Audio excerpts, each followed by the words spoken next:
Hi అండి. మరొక రెసిపీతో నేను మీ ముందుకు వచ్చానండి. ఈరోజు మా పిల్లలు అడిగారని నేను ఇంట్లోనే వెజ్ రైస్ చేశానండి. దానికి కావలసిన పదార్థములు ఉల్లిపాయలు, టమాటా, బీనీసు, బంగాళదుంపలు, అల్లము, వెల్లుల్లి, క్యారెట్, పచ్చిమిరపకాయలు.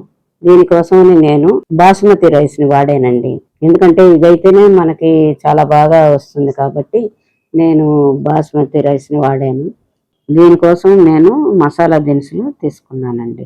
అయితే నేను నెయ్యితో వేయించాను అనమాట. ఇవన్నీ కూడా నెయ్యి వేసి దాంట్లో ఈ మసాలా దినుసులన్నీ వేయించాను. నేను ఈ రైస్ని కడాయిలో చేశానన్నమాట. అయితే మీరు కుక్కర్లో కూడా చేసుకోవచ్చు. కుక్కర్ అయితే 2 విజిల్ రావాలి. తర్వాత ఒక్కొక్కటిగా పచ్చిమిరపకాయలు, అల్లము, వెల్లుల్లి, ఉల్లిపాయలు, టమాటాలు అన్నీ ఒక్కొక్కటిగా వేసి వేయించాను అనమాట. కొంచెం ఒక 10 మినిట్స్ అన్న పడుతుందండి ఇది వేయించడానికి. ఎందుకంటే ఆ పచ్చి వాసన పోతేనే మనకి కమ్మగా ఉంటుంది. తర్వాత అల్లం వెల్లుల్లి కూడా వేసాను. వేసిన తర్వాత మెల్లగా అయిన తర్వాత ఉప్పు, కారం కూడా వేసాను. ఈ విధంగా మనం ఇంట్లో వెజ్ రైస్ చేసి పిల్లలకు పెడితే చాలా ఇష్టంగా తింటారు. ఏదో ఒకటి అడుగుతూ ఉంటారు పిల్లలు ఇంట్లో. కాబట్టి మనము ఇంట్లో మనకి ఉన్న దాంట్లోనే మనము చేసి పెట్టచ్చు అన్నమాట. గరం మసాలా కూడా వేసాను. ఇంకా మనం దీంట్లో కాలీఫ్లవర్ వేసుకోవచ్చు, మళ్ళీ ఏమంటే పన్నీర్ వేసుకోవచ్చు, మీల్ మేకర్ వేసుకోవచ్చు, ఏదైనా వేసుకోవచ్చు అనమాట. మనకున్న దాంట్లోనే మనము అన్ని రకాలు వేసుకోవచ్చు. తర్వాత ఈ బియ్యాన్ని నేను ఒక అరగంట నానబెట్టానండి.